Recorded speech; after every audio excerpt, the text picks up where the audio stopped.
Nō reira kei ngā kōata-tatanga o ngai tuawhiti mā tēnā koutou katoa.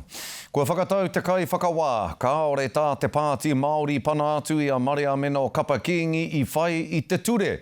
Nā reira, me whakatū anō i āia, hei mema pūmau o taua pāti. I panaia a Kapakīngi i te pāti Māori, whai muri ho i te heitara a te kaunihera ā-motu o te pāti, i he tana whakahaere i tana pūtea i tana tari, nā tērā ka pā te whakamā ki te pāti.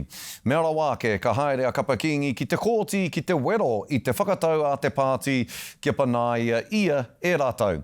Hei tā kai whakawā Paul Redditch, ko te whakatau kia whakatārewa o tira kia pana hoki i a Kapakīngi i te pāti, he takatakahi kē i te tāhuhu ture a te pāti Māori.